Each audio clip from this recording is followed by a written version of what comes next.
우리 성경 말씀은 사사기 17장 1절부터 6절 말씀입니다.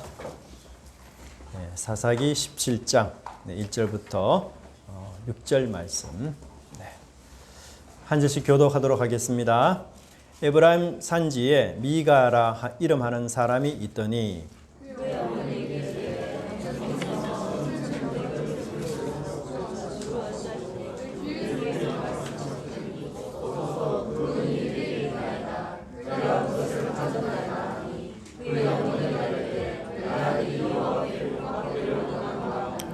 미가가 1,100을 그의 어머니에게 도로 주매 그의 어머니가 이르되 내가 내 아들을 위하여 한 신상을 새기며 한 신상을 부어 만들기 위해 내 손에서 이 은을 여호와께 거룩히 드리노라. 그러므로 내가 이제 이 은을 내게 도로 주리라.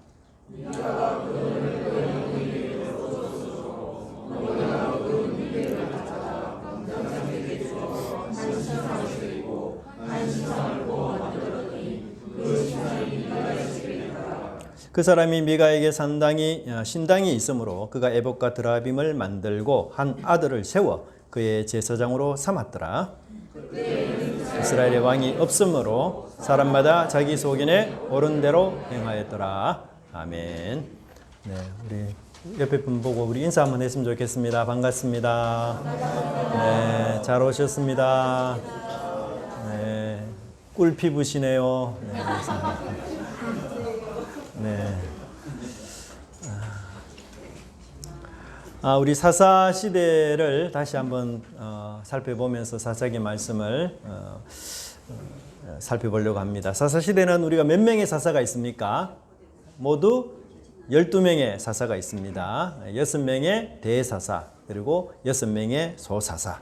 여기 대사사라는 말은 성경의 기록 분량이 많은 사사를 의미하고 소사사는 분량이 나름 아주 짧은 그런 사사를 이야기하고 있습니다. 이렇게 12명의 사사가 있는데요. 여러분 사사 중에서 가장 단연 돋보이는 사사 꼽으라고 한다면 여러분 누구를 꼽겠습니까?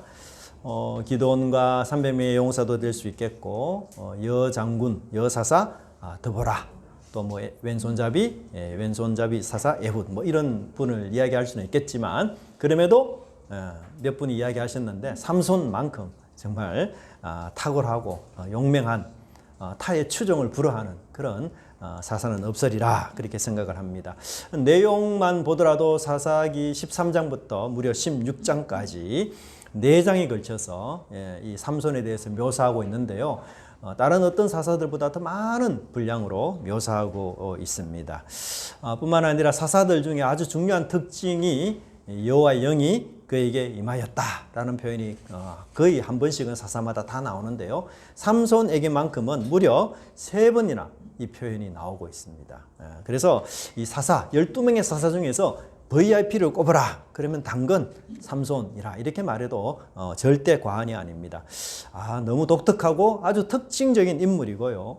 마치 신화에서 나오는 천둥과 번개를 다스리는 토르 신과 같이 아주 그런 정말 인간으로서는 비교할 수 없는 전설적인 그런 인물이다 그렇게 말할 수 있어요. 그렇다면 우리가 하나님께서 왜 이렇게 아주 평범한 사사를 통해서 계속 역사하시다가 갑자기 너무나도 특출나고 놀라운 힘을 가진 이 삼손을 하나님이 이스라엘에게 보내셨을까? 여러분 의문이 들지 않습니까? 뭐 기드온 같은 사사들, 에훗 같은 사사들 이런 사사들 보내도 돼요. 근데 하나님께서 아주 특출난, 아주 비범한 이 삼손을 하나님이 이렇게 특별하게 VIP처럼 되는 이 삼손을 보내시는 그 이유가 도대체 무엇일까? 궁금하죠? 이 삼손의 초인적인 능력은 반대로 이스라엘의 최하로 떨어진 믿음과 연결이 돼요. 하나님께서는 이스라엘 백성들이 믿음이 최저 지점으로 떨어졌을 때에 정말 하나님은 놀랍게도 가장 능력 있는 사사 삼손을 보내셔요. 그 이유가 뭘까요? 하나님께서 이 가장 강한 능력 있는 삼손을 통해서 야 너희들이 나에게로 돌아오라. 블레셋보다 내가 더 강하다. 다곤신보다 우상보다 내가 더 강하다. 내가 이 온 세상 만물의 창조주요 온 세상을 능히 통치하는 하나님이기 때문에 너희들 나만 따르고 나만 믿고 오라. 그렇게 하나님이 의도적으로 그렇게 강력한 힘센 삼손을 우리에게 보내주신 것이에요.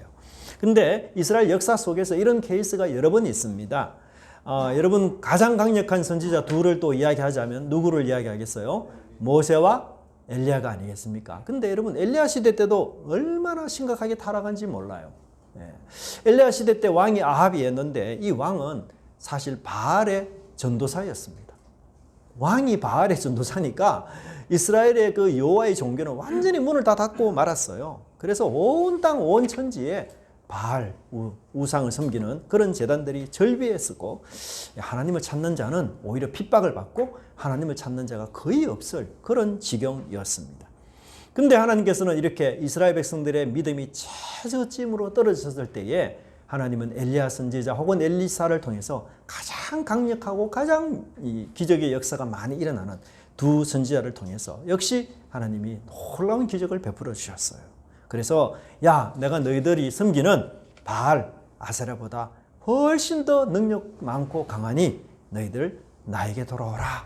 너희의 인생을 책임지는 존재는 우상이 아니야.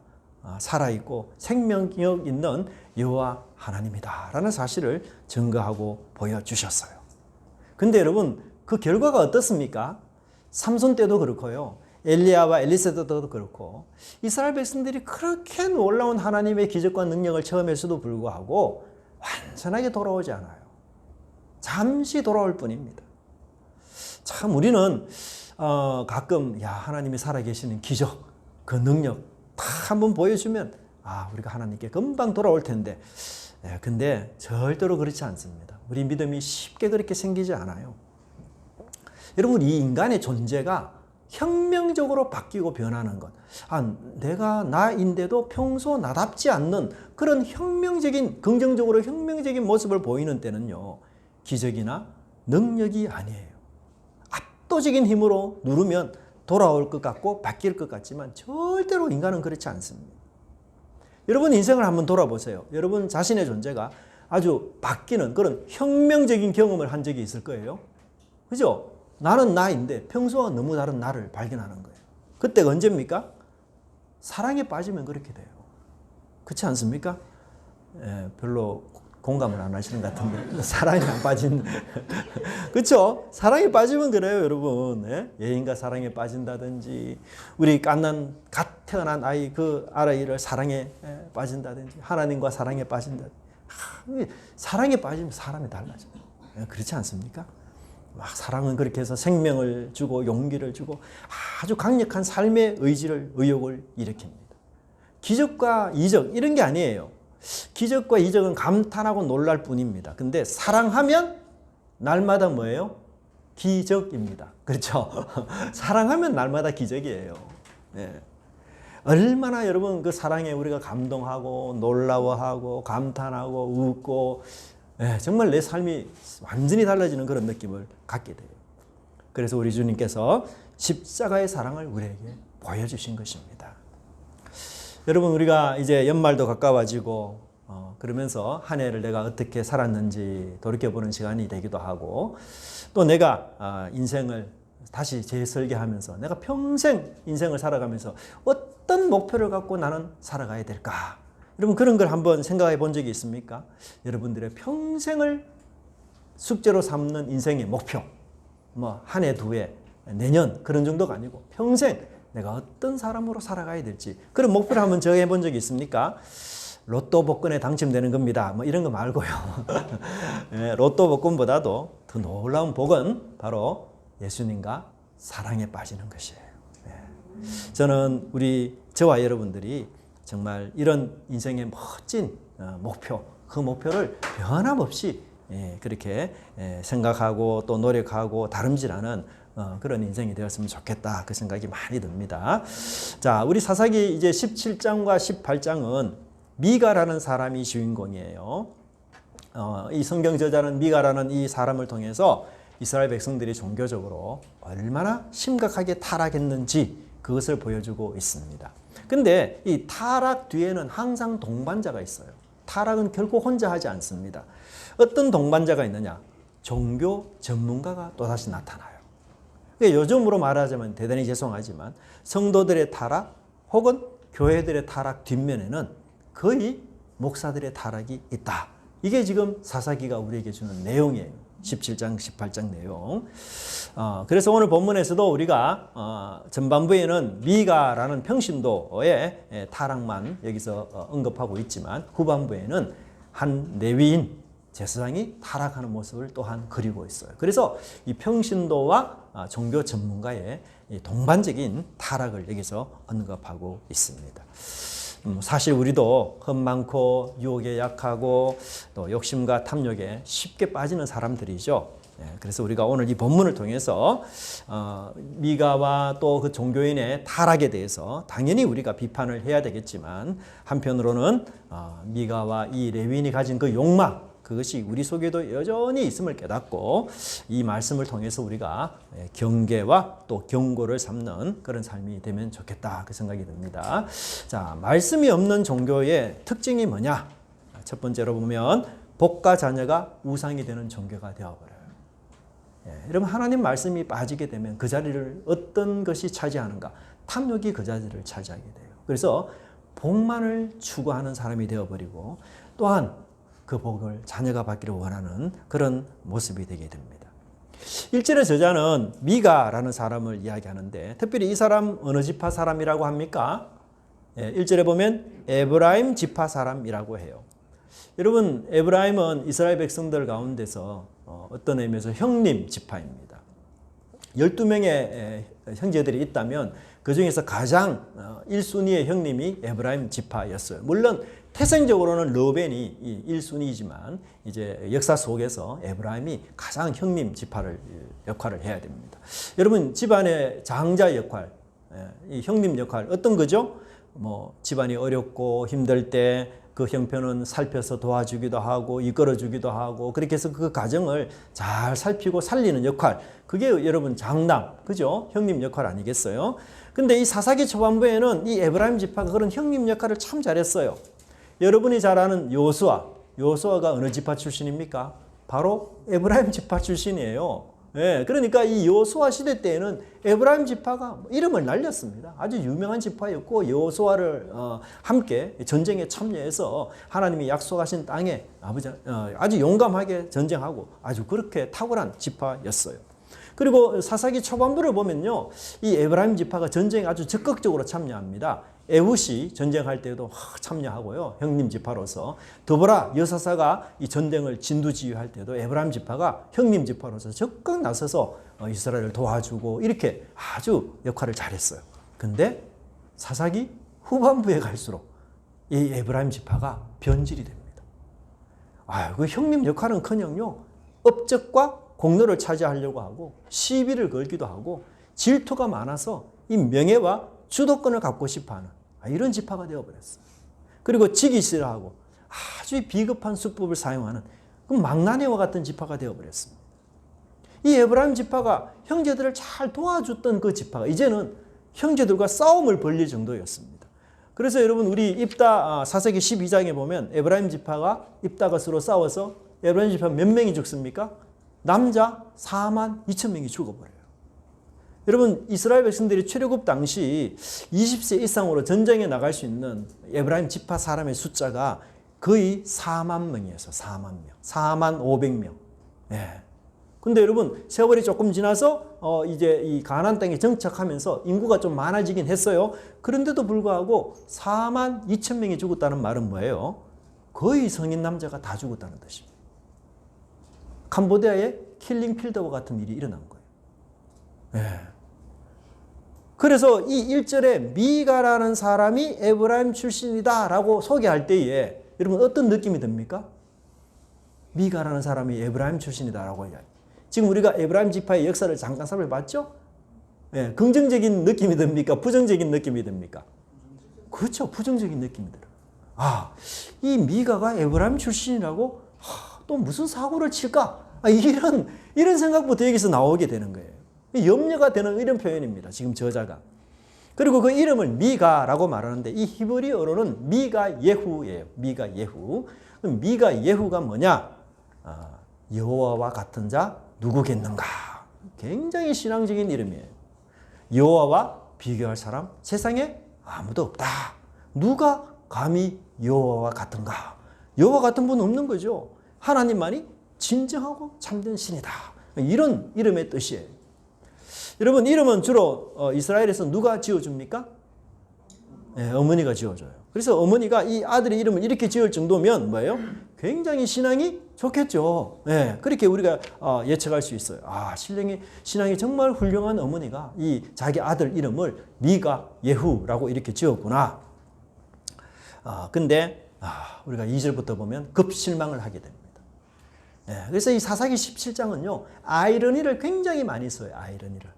네, 그래서 마치 좋은 것 같은데 문을 열고 들어가 보면 전부 부정하고 나쁜 거예요. 그래서 충격을 줘요. 아이러니는 여러분 충격을 주는 요법입니다. 이름이 미가 예후. 너무너무 신앙적이고 좋은 이름이다. 이 미가를 통해서 하나님이 하나이신 것을 드러내는 그런 사람이 되겠구나라고 생각했는데 큰 착각이에요. 자, 2절을 보시면 여러분, 어머니가 은 1,100을 잃어버렸습니다. 얼마나 되는 돈일까요? 잘 모르겠죠. 저도 잘 몰라서 찾아봤는데, 이 은 700은, 은 1,100은요, 그 삼손이 드릴라를 통해서 삼손을 잡으려고 할 때 블레셋 방백 지도자 한 사람이 낸 돈이에요. 블레셋은 5방백이 있잖아요. 그래서 한 사람씩 은 1,100을 냈습니다. 그래서 도합 5,500을 드릴라에게 줬거든요. 근데 은 1,100이 얼마냐 하면 당시 보통 사람 1년 연봉이 은 10개였다고 합니다. 은 10개. 그러니까 2천만 원 정도, 예를 들어서 연봉을 2천만 원 잡으면 2천만 원 곱하기 200을 해야 돼요. 200을. 그럼 얼마 됩니까? 돈이 20억 되는 돈이에요. 굉장히 많은 돈이에요. 그러니까 어머니가 이 큰 돈을 잃어버린 거예요, 지금. 여러분, 오늘날 이 큰 돈을 잃어버리면 어떻게 해요? 도둑 맞으면 경찰에 연락하고 막 야단내지 않습니까? 그런데 이 당시에는 경찰이 없어요. 어떻게 범인 찾을 수 있을까요? 여러분, 고대 근동에서는 집성촌이에요. 다 가까운 사람들이 함께, 성씨가 같은 사람이 함께 모여 살아요. 그리고 20억이나 되는 돈을 훔쳤다. 그러면 자기 집안 사정을 잘 아는 사람일까요? 모르는 사람일까요? 그렇죠. 잘 아는 사람이 와요. 저 집에 돈이 20억이 있다. 아는 사람이 오는 거지. 모르는 사람이 오겠습니까? 그러니까 아는 사람이 오는 게. 그러니까 이 어머니가 어떻게 합니까? 주위에 자기하고 친한 사람들 가까이 찾아다니면서 저주를 해요. 저주. 고대 근동에서는요, 경찰이 없었거든요. 그래서 자기 아주 고가의 물건을 잃어버리잖아요. 그래서 그걸 어떻게 되찾는가 하면 동네방네 막 돌아다니면서 신의 이름으로 저주를 해요. 내 물건을 훔쳐간 사람은 그 후손들이 모두 병자가 되고 집안은 쫄딱 망하고 대대로 거지가 되기를 원한다. 막 이러면서 고래고래 화음을 질러가 막 돌아다녀. 오늘날 여러분, 우리가 마음이 너무 강팍해가지고 신의 이름으로 저주해도 끄떡도 안 하죠. 그런 것에 두려움 느끼고 전혀 없습니다. 근데 여러분, 고대 근동에서는요, 신의 존재를 안 믿는 사람이 없었어요. 다 신을 믿었습니다. 그래서 이런 저주를 들으면 이 범인이 막 마음에 신의 저주가 진짜 있을 것 같은 느낌이 막 들죠. 그래서 진짜 물건을 돌려주는 이런 일이 흔했어요. 근데 보세요. 2절에 어머니가 누구의 귀에도 이 저주를 퍼부었어요? 2절에 보세요. 아들의 귀에. 여러분, 왜 어머니가 자기 아들의 귀에 이렇게 저주를 퍼부었을까? 내 돈 훔쳐간 놈은 대대로 후손으로 백탁병자가 생길 것이고 저주받을 것이고. 왜 아들의 귀에 그렇게 말했을까요? 다른 이유가 없습니다. 아들이 의심스러워서 그런 거예요. 정말 콩가루 집안이 콩가루 집안. 그러고는 이 아들이 엄마의 저주를 듣고는 막 겁이 또 난 거예요. 20억이라는 돈이 대단한 돈이지만 이 자자손손 그냥 병자 생기고 이러면 얼마나 그게 끔찍한 형벌 아니겠어요? 그래서 어머니에게 2절에 보면 이실직고를 합니다. 그렇죠? 2절에 뭐라고 말합니까? 어머니, 내가 그것을 가졌나이다. 이 점잖은 말로 가졌다라는 표현이지 실제로는 뭔가 훔쳤다 이 표현이에요. 훔쳤습니다. 아들에게 솔직하게 시인하는 건 참 좋은 일이에요. 야, 그래도 여러분이 만약에 어머니다. 내 돈 20억을 훔쳐간 놈이 내 아들이다. 그럼 여러분 마음이 어떻겠어요? 노발대발 나죠. 그죠? 야, 내 죽으면 이 돈 네게 될 건데 왜 그걸 훔쳐가냐? 예? 나 빨리 죽으라고 훔쳐가냐? 막 이러면서 엄마가 얼마나 호되게 꾸지람을 하겠습니까? 네가 하나님 믿는 사람이 그럴 수 있냐? 이러면서 그죠? 야, 그런데 어머니 반응이 또 놀라워요. 예, 2절 보세요. 내 아들이 여호와께 복 받기를 원하노라. 너무 이상한 가정이에요. 이상한 나라 엘리사처럼 이상한 가정이에요. 이 집. 완전 비정상 가정이에요. 여러분, 사람 인격은 별로 중요하지 않고 그냥 돈이 중요해요. 잃어버렸던 돈 받으면 그걸로 끝. 야, 진실과 사랑으로 맺어야 될 모자 관계가 속이고 도둑질하고 거짓말을 일삼는 관계가 되어버렸고, 또 아들이 아유 어머니 제가 훔쳤습니다 하고 흔쾌히 내놓으니까 어머니는 꾸중도 하지 않습니다. 즉시 아이고 내 아들이 저주받으면 안 되는데 이래가지고 또 내 아들이 여호와께 복 받기를 원한다. 완전 콩가루 집안. 네? 말씀도 윤리도 도덕도. 무엇이 이 가정의 중심입니까? 복, 축복, 자녀, 아들. 이전에 내렸던 그 저주를 축복으로 상쇄하려고 합니다. 너무너무 종교적이에요. 근데 전혀 신앙적이지 않습니다. 이 말 여러분 구분하시죠? 굉장히 종교적이지만 전혀 비신앙적이에요. 축복과 저주와 복을 관리하는 신은 분명히 있다는 것은 믿어요. 근데 삶과 인격은 완전 엉망입니다. 경건의 모양만 있지 경건의 능력은 하나도 갖추지 않았습니다. 여러분, 성경에서 훔친 물건을 주인에게 돌려줄 때에 율법이 어떻게 기록하고 있는가 하면 20%를 더해서 돌려주라 이렇게 말씀하고 있어요. 하나님, 휴대폰 만약에 잃어버린 사람이 있어요. 내가 잃어버렸어. 근데 어떻게 누가 훔쳐갔다고 이야기하면서 돌려줬어요. 그러면 그걸로 만족하지. 뭐 그게 또 20%를 더해야 됩니까? 왜 그렇게 하나님 하시죠? 예, 그 이유는 뭔가 하면 제가 말씀드렸지만 고대 근동 사람들은 다 친척들과 가까운 사람들이에요. 근데 가까운 친척을 믿었는데 그 사람이 내 휴대폰을 훔쳐갔어. 그러면 여러분 마음에 이미 상하죠. 마음이. 믿었던 마음이 벌써 불쾌해져요. 그래서 휴대폰만 돌려준다고 그 마음이 상한 마음이 치료되지 않아요. 그래서 하나님은 20%를 더해서 그 사람 마음 상처 준 거 네가 미안하다고 하고 다시 그 관계를 회복해라. 그렇잖아요. 하루 이틀 볼 사람이 아니거든요. 매일 지나면서 볼 사람인데 저놈 내 휴대폰 훔쳐갔어. 저놈 내 휴대폰 그게 계속 생각나면 얼마나 서로 불쾌하겠어요. 그러니까 내가 정말 너무 미안하다, 죄송하다 그 마음으로 휴대폰만 주는 게 아니고 뭐예요? 20%를 더해서 주라. 그래야 어떻게 그 사람 마음이 치료가 되고 회복이 되겠죠. 그러니까 하나님은 물건을 돌려주는데 초점이 있는 게 아니고 뭐예요? 관계를 회복시키는 데 초점이 있는 거예요. 그래서 20%를 하나님이 더해서 돌려주라. 그렇게 말씀하셨잖아요. 그러면 이 아들이 어머니에게 20억을 훔쳤어. 얼마를 돌려줘야 돼요? 24억을 돌려줘야 돼요. 24억. 맞죠? 근데 전혀 그렇게 하지 않아요. 그리고 이렇게 훔쳤을 경우는요, 제사장에게 가서 속죄 제사를 또 드려야 돼요. 근데 이것도 지금 하지 않습니다. 또 여러분, 이 가정이 지금 10계명 중에 몇 계명을 어겼습니까? 제 5계명. 뭐죠? 부모를 공경하라. 부모님의 돈을 훔치는 건 부모 무시하는 거죠. 예? 그리고 또 몇 계명 어겼습니까? 도둑질하니까 제 8계명 다 어겼어요.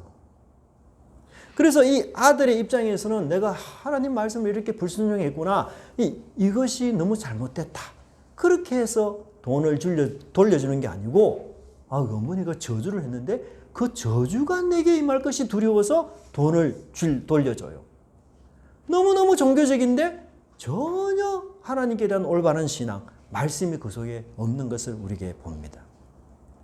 여러분, 종교적인 사람의 특징이 뭔지 아세요? 신의 존재를 믿어요. 그리고 그 신이 복과 저주를 줄 것을 믿어요. 근데 이 생각이 전부예요. 복과 저주를 신이 주니까 그 신에게 어떻게 하든지 내가 잘 보이고 제사도 열심히 드리고 그리고 기도도 열심히 하고 열심히 신을 찾으면 되겠다. 복을 주겠다. 뭐가 빠졌어요? 삶이 빠졌습니다. 훌륭한 인격이 빠졌어요. 말씀이 빠지고 삶과 인격이 빠진 그 자리에 복이 차지합니다. 그래서 복만 받으면 모든 것 끝, 최고 그렇게 생각합니다. 여러분 이렇게 아들이 도둑질하고 잘못했으면 어머니가 당연히 뭘 해야 됩니까? 질책하고 혼내고 교훈해야 돼요.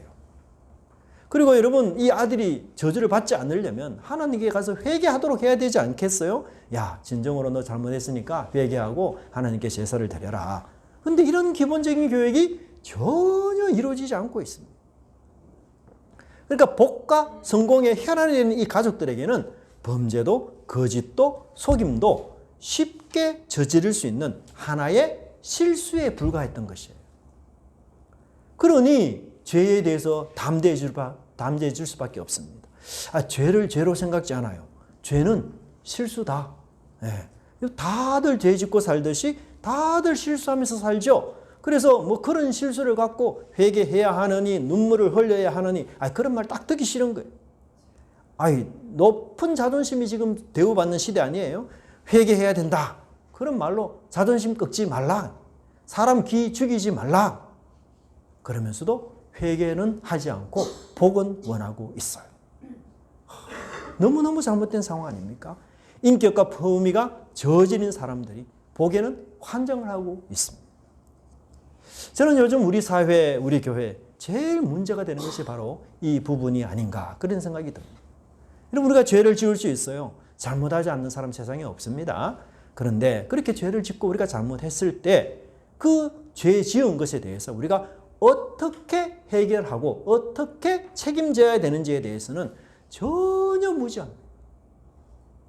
하나님 말씀대로 따르지 않아요. 계속 핑계대고 덮으려고 하고 실수라고 합리화하려고 하고 그냥 얼렁뚱땅 넘어가려고 합니다. 여러분 우리가 뉴스를 보면 범죄한 사람들이 뉴스에 나올 때 두 가지 유형이 있어요. 두 가지. 어떤 사람들은 막 잘못했다 이러면서 막 부끄러워하는 그런 사람의 유형이 있어요. 근데 어떤 사람은 막 고개를 빳빳하게 들고 전혀 나는 잘못하지 않았다. 나는 누명이다. 억울하다. 재판에서 다 내가 해결하겠다. 뭐 굉장히 뻔뻔합니다. 물론 잘못이 없어서 그럴 수 있겠죠. 근데 내중에 조사해서 이 사람 범죄다. 범죄자다. 다 드러나요. 우리 사회는요. 잘못과 죄, 이 실수에 대해서 변명부터 하는 사회가 되어버렸습니다.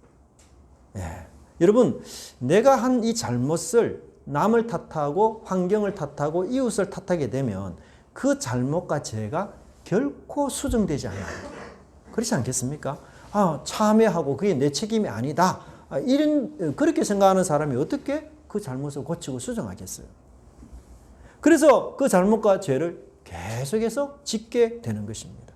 그 사람은 영원히 그 죄에 갇혀 살아가는 죄수가 되는 것입니다.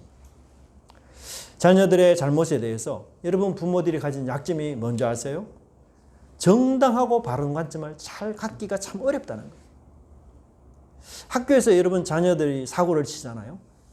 그래서 부모님께 전화하거든요. 그럼 부모님이 가장 많이 하는 말이 뭔지 아세요? 내 자녀는 절대로 그런 아이가 아닙니다. 절대로 그런 아이가 아닙니다. 반대로 말한다면 부모님이 자기 자녀를 잘 모른다는 말이에요. 잘 모른다. 아니에요. 부모님은 사실과 진실을 몰라요. 어떤 의미에서 그 사실과 내가 마주하기 싫은지도 모릅니다. 그래서 좋은 자녀, 멋진 자녀라는 그 이상, 그 환상 속에 부모들이 계속 살고 싶어 하는 거죠. 그래서 자녀를 비호하고 두둔합니다. 물론 우리 부모가 자녀의 편이 되는 건 맞죠. 근데 범죄함에도 잘못했음에도 자녀를 일방적으로 두둔하는 것은 자녀를 사실 망치는 지름길입니다. 미가의 어머니와 닮은 꼴인 거죠. 콩가루 집안이 되어가고 있는 것입니다. 죄에 대해서 잘못했을 때 그것에 대해서 우리가 바르게 제대로 고백하고 그 죄와 잘못에 대해서 정정당당하게 책임질 줄 아는 가르침, 이런 것이 필요합니다. 성경은 죄에 대해서 회개할 뿐만 아니라 그 죄로 말미암아 빚어진 잘못된 결과에 대해서 배상하고 책임지고 그것을 바로 잡을 것, 그것을 하나님이 엄히 명하고 있는 것입니다. 우리 오늘날 시대에 죄를 지적하는 것, 남의 실수를 지적하는 것 정말 쉽지 않는 시대에 우리가 살고 있습니다. 젊은이들은 이 어른들의 충고, 가르침 그들의 잘못을 지적하는 말 굉장히 듣기 싫어합니다. 거부합니다. 뭐 꼰대 같다 이런 말로 어른들의 그 소중한 가르침 또 자신들의 영혼의 양약이 되는 그 교훈들을 쓰레기 취급하고 그냥 덮어버리려고 하는 이런 모습이 참 많이 있습니다. 여러분 우리 사회와 교회가 죄를 지적하는 말을 필요가 없을 정도로 그렇게 순수하고 깨끗해졌을까요? 저는 그렇지 않다고 생각합니다. 오히려 죄를 지적하면 싫어하고 못 견디는 악인들이 우리 사회에 더 많아졌기 때문에 이제는 함부로 말할 수 없는 그런 시대가 되지 않았나 그런 생각이 들어요. 돈을 도로 찾은 이 어머니가 이 돈으로 무엇을 합니까? 어머니는 이 돈을 여호와께 거룩히 드린다라고 말하고 있습니다. 아마 미가의 어머니가 20억이나 되는 돈을 다시 찾았으니까 야 얼마나 감사하겠어요. 그래서 야 하나님의 사업을 위해서 내가 감사헌금 드리겠다 그렇게 말하는 것으로 볼 수 있어요. 그런데 또 끝까지 읽어보면 급실망입니다. 여호와께 거룩히 드리는 방식이 뭔가 하면 신상을 만드는 것이에요. 참. 이것은 또 몇 계명을 어기는 겁니까? 10계명 중에서 제2계명을 어기는 거예요. 너를 위하여 새긴 우상을 만들지 말라. 근데 그 신상을 만드는 목적이 또 뭡니까? 아들을 위한 것이에요. 아들. 3절에 보시면 미가의 어머니는 이렇게 말합니다. 내가 내 아들을 위하여 한 신상을 새기며 한 신상을 부어 만들기 위해. 최종 목적은 아들이에요.